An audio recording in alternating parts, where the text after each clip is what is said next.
everybody. Hi. Welcome to the For the Love podcast. Hi. Welcome, everyone. Happy to see you. Happy to see you. You are here for 32 seconds. That's right. Correct. I'm in here our town, and then off you go again. That's right. 32 seconds in which everybody's like, is it possible to slot 10 podcasts? Yes or no? In those 32 seconds. I'm like, I don't think so. So we've got a good one today, but I'm glad to see you. I got to see you in Dallas. Yes. You and your mom and your sister came, and thank you for coming. You're welcome. I don't think I've done a single tour event in my life that you have not been at. Right? Oh, I think that's true. Yeah. At least one of them. Like at least one event of Did the you tour. come to any of the, I was on that last year of Women of Faith. So that was their farewell tour. And Yeah, I went to Dallas. Mm-hmm. Yeah. Yes. Oh my God, at like the Sprint Center or whatever. Yeah. Those were arena days. Those were insane. It was an arena. And then a Women of Faith in Connecticut? Yes, and that was Belong the next Oh, year. okay. That was Belong. We all went to Connecticut with like my mom and siblings. And Yeah. So yeah, I think I've shown up to all of them. Boots. I did. I'm still mad. Do you know I almost wore them in Dallas just so you could like see them from the stage and I don't know, so be mean. like sentimental, Oh, you thought it nicely. but also jealous. Yeah. I'm still in envy. So what we're talking about cryptically, everybody, is obviously Amy is just the kind of friend who comes to every tour for all the Christian ladies, which is not even her genre. That is not her space. That is not her thing. That is for the love of her friend only. But for Belong, which was 2016. Yeah.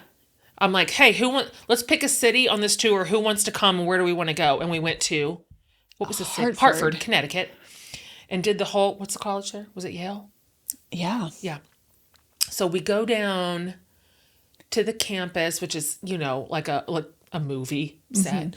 And in Hartford, or right off campus, right off Yale campus, is like a vintage kind of resale thrift store, but it's all cute. Like it's what these like rich college kids have, I guess. Yeah. I don't know. And we're there. I'm with Amy. We're all there. And my friends and family members just start finding treasures. And the person that found the best treasure is Amy Harden, who got a pair of vintage 70s boots. From Argentina. Oh, like knee-high brown leather. Stunners. Yeah. Nothing fit me. Or by the time I found something, my sister had already grabbed it. So I like walked out empty-handed like a pauper, and all my friends are walking out with their beautiful vintage boots from Yale.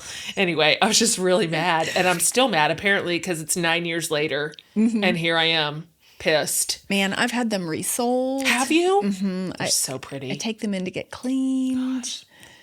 I know. I do love them. So yes, yeah. Yeah, thank you for coming. I've enjoyed all of it. And Dallas was good. It was really good. Tyler was there. Yeah. Yeah. He's such a, I know. He's a shine in the room. I don't want to say we were all more excited to see Tyler. Listen, I'm not even mad. It's not totally true. I'm not even mad. But we were really, really happy he was there. I mean, God, you see me every week of our lives. Yeah. It's not that exciting. And you've heard me on many stages. You're like, anyway, just get on with it. You're not. She's actually not like that, you guys. That is not true. I am assigning nonchalance to her that is not actually true at all. I've looked out at you several times in the scope of our tour life together, and your little tears are coming down your little face. Oh, yes. So, usually every time. Well, yeah, exactly. So we're just faking about like she could give a shit. She obviously gives a shit. She goes. Anyways, that's enough of that. Aren't you excited today? Don't you wish that we had access to parenting experts back when we were still in the thick of all this? Instead of now giving us all this stuff that we need to know and we have to go back and apologize. So it is helpful for those reasons. Yeah. It's never too late, but I needed this book 10, 15 years ago. I know it. Bad. And as I was reading it, I was thinking in the throes of chaos. Yeah. Because I had 4 boys in 6 years. That's right. So Jeez. there were some hard When you times. say it like that, it is just, it's so bonkers. And it was just, it was loud and chaotic because it was just a lot of children. Of course. Not because they were bad. No, I know. But I started looking at all of this stuff a really long time ago, but I was so dysregulated. I didn't have the triangle that she teaches us about to like move through the core emotions into calm and open-hearted. Right. So like I knew I knew a lot of the information. You know, I had the chart with the emotions wheel, you know, that had all the color coded, the pie chart. Oh, yeah, sure. I had it on a pillow and I'd be like, okay, everybody, we have to leave the house in 1 hour. Like, here's the feelings pillow. Right now, today, I am feeling overwhelmed. I'm frustrated with myself for not getting ready last night. But also I'm excited about what we're going to do, but here's what everyone needs to do. And I was just so dysregulated and so activated. Yep. And then somebody would do like a normal child thing, like knock something over. And just like the wheels would come off. Yeah. You know, those electric spheres where like you can touch it and the electricity moves around. Sure. That was my nervous system, like outside of my body all the time. So I could identify some of these feelings, but I didn't have the right tools to like move through them. Yeah. And also in my case, I needed medication. Oh, yeah. And didn't know it. I needed several modalities to just put my nervous system back inside. Oh, that is so true. I hope somebody listening today clocks what you just said. Yeah. That in addition to having incredible tools that we're about to have this whole conversation about with Hilary and these sort of resources in our toolkit, sometimes we've got to like slay the beast with 5 different approaches. And for a lot of people, that is being undiagnosed. Yes. With fill in the blank, it could be depression or anxiety, which is those are key, like chief culprits. But also ADHD, the amount of adults like our age who are getting diagnosed with ADHD at this stage in life. And then they're like, could this have been the way I was living all this time? Yeah. This regulated, like this able to focus is a little bit heartbreaking. I could not believe it. I had one med that worked in 24 hours. I remember you texted me. And for me, I remember what you said when you texted me. It was so immediate. OCD with intrusive thoughts. And so it just turned the volume down on everything. And then I was like, oh, okay, now I can take all those tools and apply them and like work through to the end. Oh my gosh. I was just getting stuck. Yeah, exactly. You know, a quarter of the way through the process because I was so dysregulated. My poor children. I mean, but again, I was having to say things like, okay, we need to leave in 10 minutes. Nobody get on the roof. In your defense. So there were some like circumstances that would have activated anybody. We're going to go ahead and say 4 boys in 6 years is a heavy lift for any human person. Right. Even Jana King, the queen of regulation, could have lost her shit at that daily circumstance. I feel like. Yeah. Yes. Even her. You know, I've told this story before, and this will be it, and we'll move into this incredible interview, but my mom had 4 kids in 10 years. So we were a little bit more spread out, but there was all this girl energy too, which is a lot. You wouldn't know it, but it's a lot in a home. 3 girls in a row. And it took so much to get my mom off kilter. Like, you know, it's just not her way. She's deeply regulated. But our funniest memory as kids, and I'm in high school, so either Lindsay was in high school, whatever. We're some combination of high school, middle school, and upper elementary. And me and my sisters are fighting, which girl fighting is a kind of fighting. It's very screechy. It's very loud. Yeah. Like the boys will just like go in the backyard and just like wrestle and things. But the girls just fight with their screamy words. And like, it's very, very disruptive in a home. And me and my sisters were fighting and screaming and nobody would stop. And my mom stood on the bottom stair And all of a sudden, she just started screaming, like one long sustained scream. It probably lasted 10 seconds. If you can think about a grown lady just screaming like a primal scream for 10 solid seconds, it shocked us so deeply. Like, I can remember all of us, our mouths dropped open. We're just staring at her. The room has gone completely silent, except for her primal scream. It ended the fight. And it scared the shit out of us. We were like, oh my God, we've broken her. Mm-hmm. We finally did it. We broke her. And then, of course, per King, ethos, we all burst out laughing. But anyway, that's the only time I can remember breaking Jana King that deeply. She was onto something because people now pay to go to groups and just scream. Oh my God, that is true. I've seen that. Yes. Also, adjacent, its cousin is like the, what do you want to say? You go in and you break things. Mm-hmm. Do you know what I'm saying? Yes. Not a trauma room, but that's kind of how it functions. Yeah. Rage room. Mm-hmm. Is that what it's called? Yeah, you can, it's like. Rage room? Yeah, you can take like a baseball bat to an old Xerox printer. Yeah, exactly. Mm-hmm. You can break plates. Like they give you goggles and you're all in this like protective gear and you just break shit. Do you know, I just heard, I'll tell you about it when I actually participate, but someone yesterday told me about a female rage choral group. I don't know what that means. Like they get together and they sing beautifully arranged like choral songs, but about rage and channeling rage. Wait a minute. You need to find that and send me that link. Well, I'm going to join. So I'll tell you about it later. But is it here in Austin? Yes. Your algorithm selected you for that information. I just want to point out. It was a school parent that was just telling me how she's managing things these days because, Sure. Yeah, it's a lot. It's a lot. Yeah. And I was like, I feel like I've been waiting a long time. And for she's a this member group. of the Rage Chorus? Yes. Oh my God, Amy, I swear if you do not join this and bring this content to the podcast, I will never forgive you. That is very exciting. I know. Obviously, like I haven't joined yet, but they do have a performance coming up. So I'm going to go. I'm fascinated. I really want to hear your take on what that actually is like in a room. Okay. Okay, speaking of like rage and dealing with your feelings in a productive way. That's a pretty decent segue to our guest today. We have a pretty amazing expert on the show today. She's been on the show once before.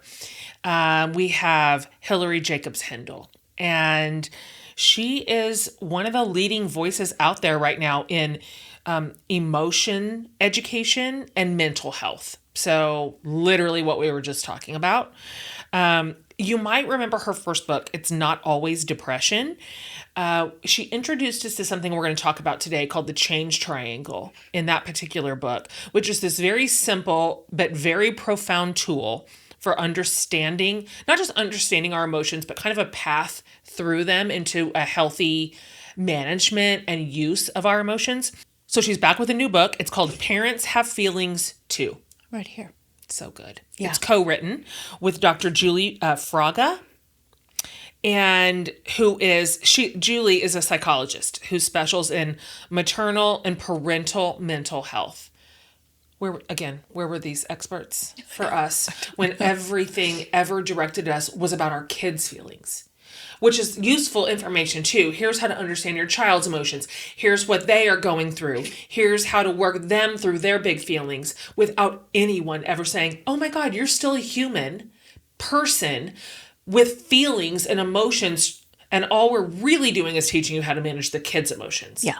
So thank goodness this body of work is sort of rising up right now in such an amazing way. So they're helping parents understand and work through their own emotions so that we can show up with more calm, curiosity, compassion, and connection for our kids. It's really kind of like laying the axe at the root of the tree. So we're excited for this conversation.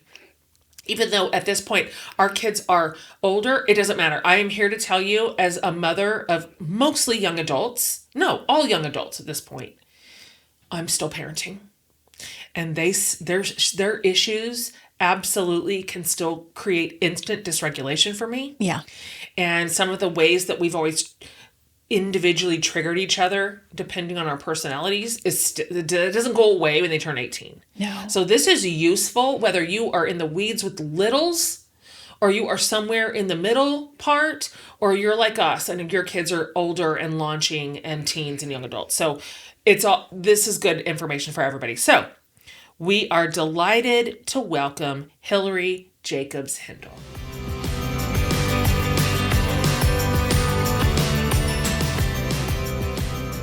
We are delighted to have you on this show. Thank you so much for not just being here, but for your incredible work helping parents self-regulate. I was just telling Amy beforehand, I'm like, when we were doing this, when our kids were little, all of our parenting instructors and advisors, and this is important too, but they fixated on here's what your kids' emotions are. Here's how to understand their emotions, how to get them through their feelings. Nobody remembered that we were these like human parents who were triggered and carrying our own things and trying to sort through our own feelings, that we also needed to be parented as we were parenting. So thank you for doing this work. Yeah. You're so welcome. And that's exactly what led to this book. We met in the first book, which is just trying to educate people about emotions and the body. Yeah. We're using the body as a litmus in some way.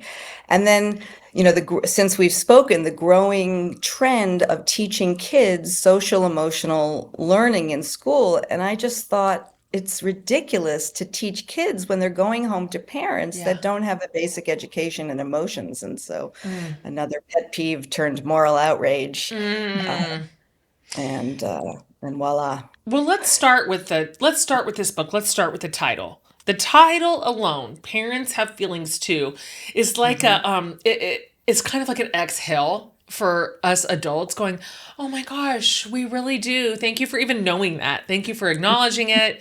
Thank you for saying it out loud. So let's talk a little bit, and you just touched on it, but I'd like to hear you expand on the origin story of writing this book, why you wanted to write it. What was there a moment? Was there some sort of catalyst, some sort of gap that you thought, okay, this is a hole in the parenting market that I think I can step into? Mm-hmm. Yeah, it was sort of an evolution because I've been writing about parents and children because of the writing about emotions. And so the patients that I see in my private practice, they're all talking about either their own childhoods and the way that the wounding from them without an intentional parents, 99% of them, if not more, love and want to do right by their children. Of course. It's not anyone's fault. We just live in a dysfunctional society that doesn't understand emotions nor want to teach. So emotions and parenting go hand in hand because of affect regulation, right? How we regulate each other when our children are young and how we were responded to when we were young. So it's all going together. And then the focus on writing a book for parents was really just to go to the source to try to break intergenerational patterns that led to what we're seeing now, which are just astronomical rates of kids being anxious and depressed and parents. Yeah. And right. Gosh. Yeah. You often talk about open-hearted parenting, which is the goal at the bottom of the triangle. Can you explain what that looks like in practice? And the big roadblocks that get in the way of that. Yeah. So I can just give it, what it looks like in practice is your child says something that you're like, what did you just say? Yeah. Or does something, what did you just do? Yeah. And instead of reacting like I did for the first part of my children's life before I didn't learn any of this until I was 39 and I went back to school to become a psychotherapist.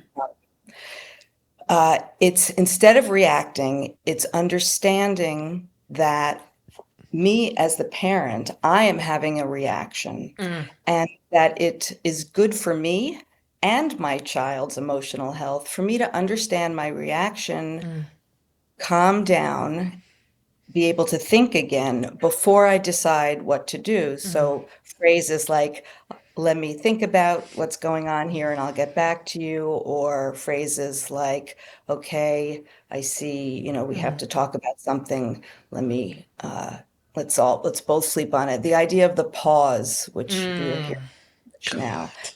Um, and open-hearted parenting really in the science and the jargon is the parent understanding that they are dysregulated or not, their Yeah. nervous system is on high alert, and taking that extra time, Mm, whether it's a minute or a week or a month, mm, depending on the situation with our young kids or adult children, mhm. because the book is for everybody, to get a bit calmer, to get the perspective, Yeah. because we all want to play the long game. Yeah. And what we want is to have children that are healthy and can meet the challenges of life, which is full of suffering and hardship. And if we Mm, can't deal with emotions, it only compounds things. And also to be positively connected to our children. yeah. Maybe not all the time while we're raising them, but ultimately when they're grown-ups and Yeah. all the fruits of our labor can come back, and it's Mm. like, oh, we have this lovely family we created. Where, Totally. Yeah. Totally. So some of my listeners will remember the first time we talked about the change triangle at the time, which was in It's Not Always Depression. mhm. And just a really powerful tool to help us understand our own self, our own reaction. I mean, I know that I went through years of parenting. I couldn't even pinpoint. I have a couple of kids out of the five who trigger me in a very specific way, or they can trigger me. Like I couldn't identify it. Like, what is it about these energies clashing that all of a sudden I'm just a psychopath? Like, why am I just spinning out? Um, Mhm.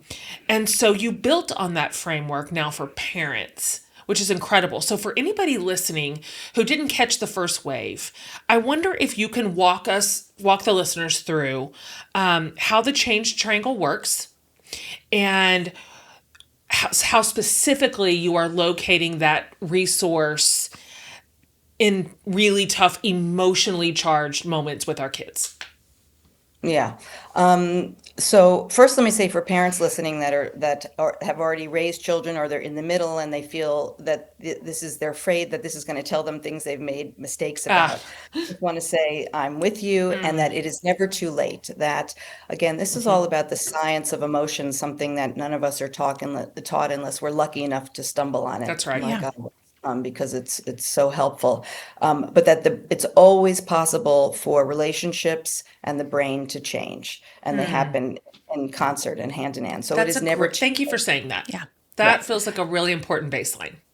yeah, absolutely. Hmm. And I've repaired many of Yeah. interactions with my children who are all now in Hmm. their.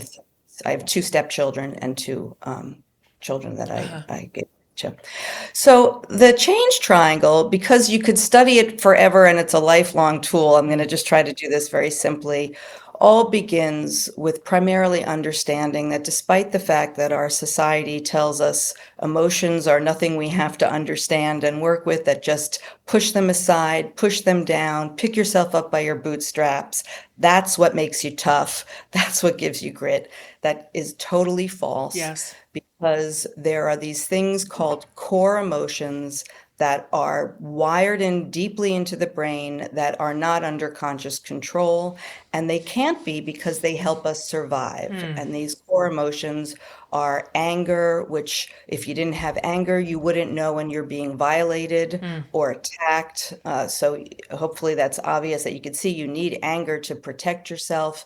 Fear is another one. You need to know when something is threatening so you can run. Sadness is important because that's really what tells us we've had a loss. And without the feeling of loss, we wouldn't care about other people. We wouldn't really Mm. love. So these core emotions are so foundational, and we cannot stop them from happening. And the outside world or interior body will trigger them. And all we can control is what we do with them. Mm. And what the change triangle, which is an upside down triangle that you can kind of superimpose on your body, with the point being where the core emotions are located, which are in your body, because as we all know, even though nobody probably told us this, core emotions are physical. They trigger in the middle of the brain, but what they do is they stimulate the largest nerve in the body, the vagus nerve, and that connects with every organ of the body. And the purpose of a core emotion is to mobilize the body for an action, Yeah. like running or fighting or grieving, or jumping for joy, these things. And so what the change triangle basically shows is what happens when we bury emotions and push them aside and invalidate them and criticize them in others and all these ways things that we do to ourselves.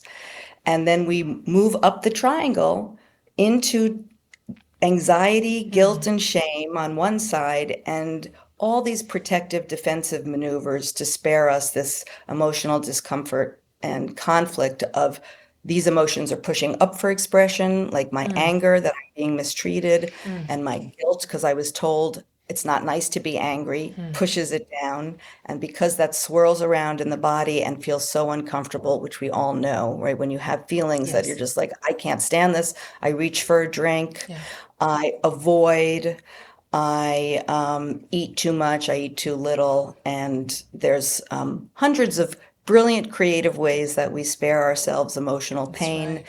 These are not anything we're trying to get rid of. We're just trying to become aware of them and use them flexibly and for our advantage and for our not blocking everything. And then on the bottom of the triangle, the idea shows that when we find ourselves in these defensive or anxious, guilty, shameful states, we want to notice it and then have tools and techniques, which I teach in various ways and resources on the website, the books, to get back down to identify the core emotions that we're experiencing, and there may be more than one at a time, and then to move through those back into the open-hearted state of the authentic self, because when we don't bury an emotion, but we are with it, and we use the data that emotion is there for, we learn and we feel aligned in our mind and our body. And anybody can use this triangle and practice it. It's almost like a mindfulness with a map type of idea. And what I want to dispel is one thing is that being with emotions and tending to emotions and validating emotions is not like a recipe for wallowing. It's not a recipe for being emotional and using that as an excuse. The last step is really bringing back logical thought and using emotions and logic together to forge a path that's best for us and our family. One thing I love about the book is you give so many real life examples of parents who are dealing with dysregulation, difficult parenting situations. You've said most parents who don't have this map get stuck at the top of the triangle, in between your defenses and usually like anxiety, guilt, shame, and the inhibitory emotions. And we sort of bounce back and forth between those without moving down. What does that, like, can you give us one example so people can sort of locate it in their own lives? What does that look like in a parenting moment when you're bouncing back and forth between those two, between defenses and inhibitory emotions? Yeah. So I'll give an example from my own life. When I come from a family of everybody's highly educated, and I was a good girl who did all my homework. And then I had a child who decided school didn't matter. And so like just take that, like hearing that, because there's not doing homework, there's like, I don't care. So instead of doing what I teach in the book, I was like, what? This is a problem. Okay, so my anxiety skyrockets. And what do I do? My defenses was to be controlling and like go into like overdrive. Totally. And God, it's like she's spying on us. Yeah, exactly. Right. This is How so dare common. you? Gosh. And this poor child, that's frightening to a child.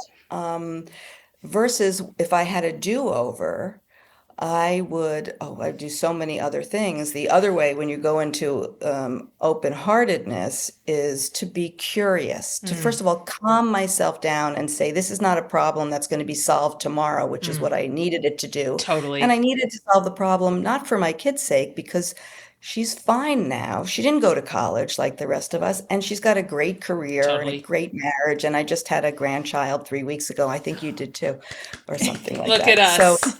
yeah, I know. So it would have been to slow everything down and really be curious, get to know this kid, tell me a little bit more about what's going Oh on, my and gosh. questioning my own values and the ways that I thought it was going to be, and that I was going to make my kids all these fantasies that we come in with how it's supposed to be and these shoulds, at the expense of our kids when we think we're helping. So Ah, it's just God. awakening. Ah. I I know, This it this the sucks. instinct to feel like something you just said, I identify with so much, which is when my kids come to me and they are either making a choice that is making me feel panicked, or I don't like it or agree with it or don't understand it or whatever. I have this feeling like I have to deliver such a perfect speech right now that I'm going to solve this. Write this on the spot. We are going to find the solution. I'm going to pull them out of this, whatever this spiral is they're in. I'm the one in the spiral. yeah. But I'm gonna speak something so clearly to you that you're gonna go, you know what? School does matter. I've changed my mind. Like, I care now about my classes. I care about my homework. And that is this feeling like we've got to solve for X, like on the spot, is a real impulse I have. Hmm. And that's never how, that's not how our problems work. My problems don't work like that. No, and one thing that was so useful with the chain triangle and the information in this book is even if you have worked on learning all these different emotions, and you can identify them even in the moment, you categorize them as defenses and the inhibitory emotions that are sort of, the secondary. And that really helped me realize how I was ping ponging back and forth, and did have some control over that. But but sometimes in the moment you just feel like it's this giant Yeah. pile of 17 different emotions, and it's hard to like piece Parse it out. where they fall on the map. So having it on paper in map form like that was really helpful. To say nothing of your tool of pausing. Oh, That would almost get me there. That gets me 80% there if I can remember to do it. But Totally. parenting is so triggering. So triggering. So triggering. The It is. hardest thing, and I thought it would be like a cakewalk. I don't know what I was thinking. No, I don't know who Yeah. told us that. And also, interestingly, because I'm a little north of Amy and you're a little north of me, but for the most part, the three of us are parenting adults, young adult. We're in the young adult phase, and she's still got some teens. But I also kind of thought, well, then we're done. Like, then we're done with it. And these children no longer have the capacity to trigger us or like make us spiral out and spin out because they're adults. And that's not true either. And so, to your earliest point, it's never too late to rotate this into your relationship with your kids, even if they're grown, to sort of reverse some of these like cycles of control, high control. We're just throwing things at you. Me and Amy are just throwing things at you right now. And you're just sitting Yeah. there like, I'm glad I came to the show while they just talk about their issues. Yes. No, I'm thrilled. Yes. No, because you're just saying Yeah. exactly what's right. It is never too late if you're estranged, if you're estranged, if your relationship isn't so good. But it's not easy work. But Yeah. self-awareness, which is what we're talking about, as hard as it is, it's like an investment that comes back in like dividends and capital gains beyond anything that we can imagine. And it's so Totally. much more relaxing to parent this way. It's much less work, but it requires understanding emotions. That. Otherwise, yeah. You just bury the lead.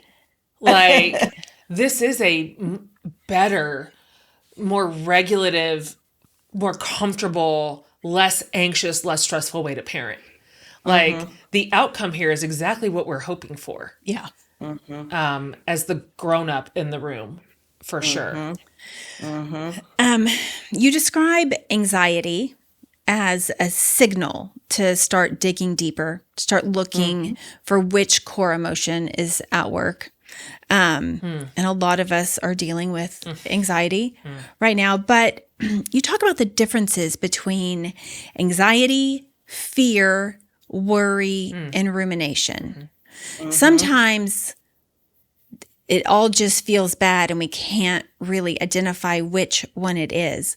How can we discern which one of those we're feeling? And how do we determine if we need to seek further treatment and maybe need medication for some of these things? Yes, lots of good questions in there. I guess let's just start with discerning these things that feel similarly in the body. Fear, let's just talk about the difference between fear and anxiety. They feel very similar. But I may have anxiety because I have buried anger, and I may have anxiety even because I'm so happy and excited that I'm like overstimulated and I'll feel anxious. But fear is a core emotion. It goes back to those wired survival emotions at the bottom of the triangle. So fear is if something is happening to me that is scary. Anxiety is scary emotions and scary conflicts. So just understanding those, and then you may not be able to discern it, but really, I guess the really important point is the effort to think about, right? Even your question, if somebody can just ask themselves, wow, am I anxious or am I afraid? Am I worried? What's going on? Worry and rumination are more, I would say they're defenses against anxiety or fear, because everything that's an inhibitory emotion, which is the anxiety, guilt, and shame, or the core emotions, are body based, right? These are emotions. And then what we do with them, I'm having ruminative, I'm up at night and I can't stop trying to solve problems. That's a rumination. When I have ruminations in the middle of the night, I go into my body and I work the change triangle, which I think was your last question. So I will say, okay, I can't stop worrying. Let me do it, scan my body gently with compassion, such curiosity, with asking any judgments of myself to just go into another room. And I'll say, am I sad? Check. Am I angry? Oh, check on that one too. Am I afraid? Yeah, check. No wonder I'm so anxious. No wonder I'm ruminating and up in the middle of the night. And then I will work with each of those emotions separately. Now, it could take someone a very long time to get there, and they may feel stuck. And that's when I say, kind of the order of all this is like, if you're stuck, you need sometimes another brain. That would be a counselor, a therapist, a coach to talk to and help organize what's going on. And also to go deeper, if some of the feelings that we're having are pulling from our own childhood, then we might need help with that as well. So, like, for example, I grew up, I'm sure I even probably said this on the last show, that I grew up in a family where my mother was not comfortable with sadness. So as a result, I didn't really know how to grieve or be sad. And I was just anxious instead of, so somebody died, I got anxious. I had to go to a hospital or a funeral, I got anxious. That's how it is. And then through working the change triangle and being with somebody that could accompany me, I relearned how to cry and feel sad, which felt very humiliating at first, right? It felt so vulnerable. And then I had to understand that I was just feeling vulnerable. And then I had to learn to get out of the way so that this wave of a core emotion could just come up and move through me. It's almost like we're these vessels, and like a good mother to yourself as you get out of the way to allow feelings to come up. It's a completely internal process. And then once you moved through, like you talked about in your book, having these cries and allowing yourself to feel and moving it through your body, then often we feel better It's weird. and can think, right? Yeah. It's so counterintuitive. Yeah, it Yeah. is. It is. I Yeah. I was mentioned you just mentioned it, but I told a story in Awake about because I was trapped in my brain. I didn't know how to use my body to Mhm. process. I'd never been taught Who that. does? Who does? I'd never been taught that, like that my body was a vessel for processing Right. and for. Yeah. So yeah, I used an app, a meditation app, because Yeah. I don't know. Somebody told me to. I didn't have the intuition No, to do simple that. habit. Yeah, it was simple I habit. Exactly. I've done a series on the change triangle and simple habits. Yeah. Yeah. So And I it just put recognize. me in my body through a guided exercise. It was Mhm. really short. Like, Yeah. here's how to feel grief in your body. If you heard it, you would think that's pretty simple. But the effect it had on me in that Mhm. moment of such acute grief was profound. I grieved physically for an hour, one whole Yep. hour of hysterical grief. And I then remember. I You just read said it. at the end of it, because you read it, and so did your husband, I Yeah. could grill him about Yeah. this too. Yeah. Yeah. He would Um, love to. the first feeling I Yeah. had after crying and screaming in my car for 1 hour Yeah. was relief. It Yeah. was it was my first moment of relief to let that go through my body instead of resisting it so hard like I'd been doing. Right. It is amazing what our bodies can do to help us process it. And this is so much of your work. You are helping us Right. get in here and like Mm-hmm. direct all of our feelings. I wonder if you can talk, you started mentioning this just now, but I'd love to hear you talk a little bit more about this because most of us parent the way we were parented, Mm-hmm. either consciously or subconsciously. Some of it we're not even really aware that we are repeating or that we're blocking. Can you talk about some of the more common emotional patterns or behaviors or responses that tend to get passed that are not serving us, our kids, generations, whatever? Yes, with the caveat that when people are listening, if you recognize these things, just be compassionate to yourself. Don't move to judgment. That's It's good. so critical. Everything about emotions and working with ourselves is about being compassionate because if you're judged, we all know when other people Of judge us, we course. don't feel safe to Yep. feel. So it's the same thing with ourselves. So, well, we pass down emotional avoidance. So we all Yeah. grew up with different emotions that were okay in the family and different emotions that weren't okay. Mm. And in the book, there are these self-awareness stretches to help people sort of reflect on the past and then move into the future. So one of them, is like what emotions were sanctioned in the family. Mm. Like again, like I said, we didn't do sadness, Mm. but anger was Uh, okay. And my mother was really good at when I was a teenager and being angry and ordinary, she'd say something diffusing, which worked for me, like, "Oh, that's so charming, Hillary," when I would like curse at her mm. or something like that, which I did from time to time. I was Sure. pretty tough. Yeah. But when I tried that with my kids, it didn't work. It's very interesting. Mm. They just felt unseen. Yeah. So it's Mm. it's fascinating. Another thing is that we use guilt and shame all the time as Yes. parents. Damn yeah. And it's really, I mean, who likes that? If we switch That's places right. and or just we need to own our stuff, like the example before when my kid didn't want to do homework anymore. And um, if I was honest, I would have said, you know what? I did it. I got through life by doing my homework. So I'm actually scared. I have no Mm. advice to give you if you do it this way. Mm. If I was being honest with myself, I would have said I'm scared. But instead, the cajoling and, well, what are you doing? And how could you be that way? And what are you Totally. thinking? All those things. And all it does is it creates separation and Yep. disconnection, and the kids don't feel supported. And again, we're going to play the long game. Mm. So I can hear like parents out there saying, well, but that's, yeah, this is how it is. This is what you should do. Yeah. Okay. But it doesn't really matter Mm. because yes, this is what kids should do. But if they don't, you've got a new problem and you really want to think about how you're going to handle it, again, with this idea, what's in the best interest of my children's mental health? Because you may get them to do their homework in sixth grade, and by the time they get to college, they're a basket case of anxiety and depression. And so, which might happen anyway, because our society is so difficult for kids these days. But at least you can know that you had the information to have various thought processes for. The other is like getting angry without Yeah. the vulnerability that we're not really angry, we're really scared and anxious. Yeah. And so you try to just sort of bully your kids into doing things, or you get like what I call my angry tightness, which is the controlling part. It's like, No, I'm "Oh, I'm so familiar. angry." Yeah, Yeah. You don't need to explain that to me.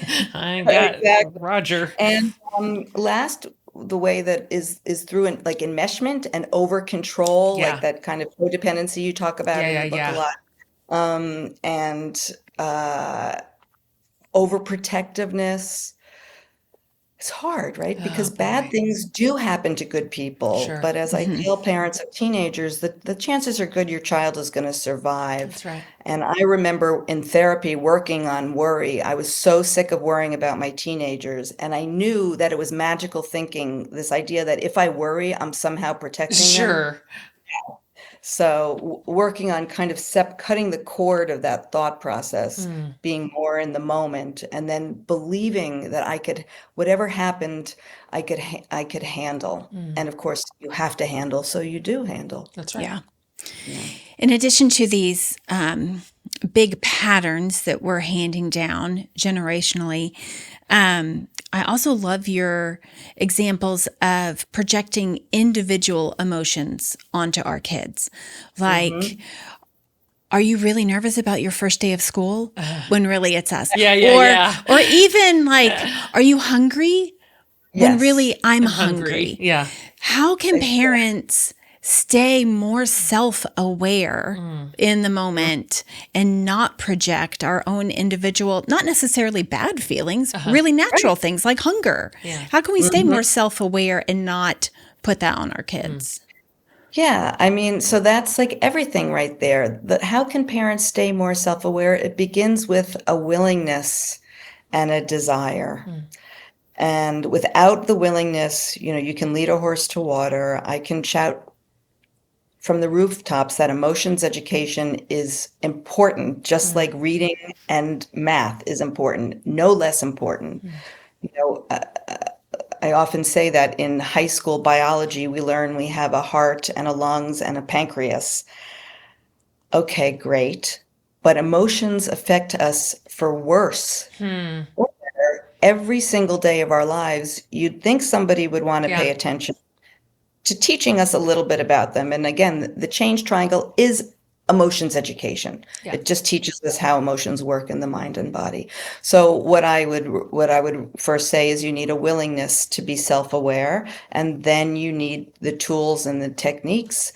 And that's why, not to hawk my wares, but that's why I wrote those two Yeah. books. There's really no other universal tool to understand emotions, and it applies to everybody all over the world. Totally. And the first book was to understand emotions if you're anxious or depressed or have other symptoms of mental unwellness. And the second book is to understand emotions as a parent so that you don't unwittingly make mistakes, like without being educated. Just like you're not going to feed your kid a poisonous substance because you know that poison hurts you. So the same way that you're going to learn self-awareness, and understanding projection really is probably the hardest thing. You have to take a moment and think before you speak, really, which we should be doing all the time. And so that takes so much work. Yeah. But good relationships and having a loving family, it's worth that work. It is worth Yeah. it. Just a couple more questions. Sure. Toward that end, toward being connected, having a loving family, and as you've mentioned a couple times, the long game. How would you suggest parents repair after we've blown it? We reacted, we overreacted, we got triggered. We didn't do any of this. We didn't do any of this right. We did all of it wrong. How do you suggest as quickly as we possibly can, repairing Yeah. that breach. Like in any relationship, accountability, right? Accountability and owning it is such a relief for whether it's a child. And I sort of want to ask you, what age are we talking about? But certainly um, an apology at any age. And, mommy, if you're talking to a little kid, oh, I'm so sorry I yelled. Mommy is stressed out, Yeah. or daddy is stressed out. I see a lot of patients and coaching clients who are fathers these days who yell at their kids. They don't want to, and they come to me for help, for triggers where, like, kids are running around after a long day at work, and father's irritable and lashes out. And just really owning it. And certainly for any parent whose kid does, limits access because the child has said, you're not good for me, or you hurt me, or you're too critical. The parent really digging deep and allowing themselves to be wrong, because Good. we say in therapy, would you rather have a relationship, or would you rather dig into self-righteous? That's good. So, and an apology, accountability, really owning it. Yes, I did this. Yes, I wasn't there for you. Yes, I hurt you, and I'm so sorry. Yeah. And you deserve better. You deserve love and connection, and not to be criticized and not to be judged. That's and good. for me to respect you. For a parent listening who feels overwhelmed, ashamed that they haven't been calm, compassionate, curious, just for today, what is the best first step for them to take when they get home to their kids, regardless of what the situation they're walking into? Yeah, I would say the first step, like having nothing to do with their kids, is to forgive yourself, knowing you did the best you could with the information you have, and then determine to learn a little bit, and to do better. That's all. There's no greater gift than owning our mistakes and course correcting, because to just wallow in guilt certainly is going to make an individual, a parent, sick, and it certainly doesn't help a child. Right. Not at all. So what helps is educating oneself, and then putting in the learning to be an open-hearted parent, which means largely zipping it and listening, and feeling, a loving connection even when your kid is doing terrible things. And being curious and really wanting to be a help, because whatever kids say, they hate us, we're terrible, they don't mean that. And that's why understanding defenses, understanding the change triangle, not only helps you understand yourself, it helps you understand your family members, so you can decide, if you can, to cut them slack. And if someone's leading with a defense, an ornery kid, maybe you don't take the bait. Maybe if a kid slams the door, you don't run after them and say, what in the hell are you doing? You say, that kid had a bad day. Let me let him cool off, and then say, are you okay? It's good. Yeah. I'm applying this immediately to 2 scenarios I'm currently parenting. Just immediately on the spot in this moment. So helpful. All of this is, and we haven't even got to the most of it. So, thank you for bringing this to our podcast community. Can you just tell everybody, because virtually everybody is listening is going to want more information on all of this. So where can they find you? Because you're a wealth of resources. You have so many things to offer, your books, all of it. I have so many things to offer, but I'm a one-horse pony. It's all about emotions education, which is not sexy, but resilience, empowerment, a little more sexy. Basically, it really starts with, there's nothing like understanding ourselves and how we tick, so that we're not at the mercy. And so I would say It's Not Always Depression is a book to read if you want long stories of what to be a fly on the wall and what healing looks like, from childhood wounds and childhood traumas. Reading Parents Have Feelings Too, which is a little bit lighter, easier to read, even though I tried to make them both easy to read, Yeah. like you did with your fabulous book. And then I have a website, hilaryjacobshendel.com, which has just tons of resources, and the Change Triangle YouTube channel if you want to try sort of meditation exercises. And we offer classes and curricula for schools and for coaches and therapists, and book groups would be, I'm not offering that, but I'm suggesting that's a good idea for people to read the book together and to talk about it. Because then you're not alone. Because a lot of things we talk about in ADP, which is the type of therapy that I do, it's all about undoing aloneness.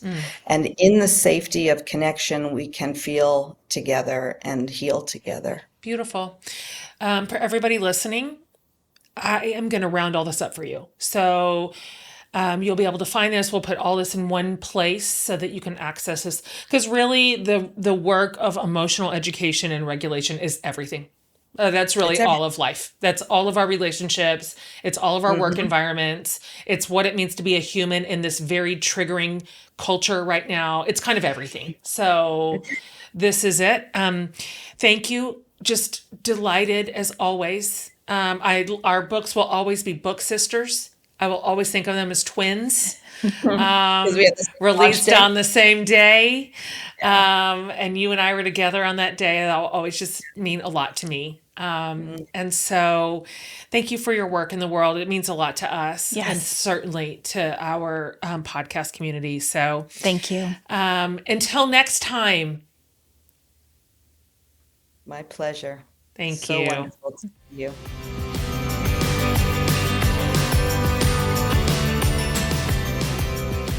All right, you guys, thank you so much for being a part of this. I hope that was as helpful to you as it has been to Amy and I. And I just have this deep sense that healthier parents create healthier environments for kids, so they have their best chance at being healthy teens and young adults. So this is one of those balls that rolls downhill in a really profound way.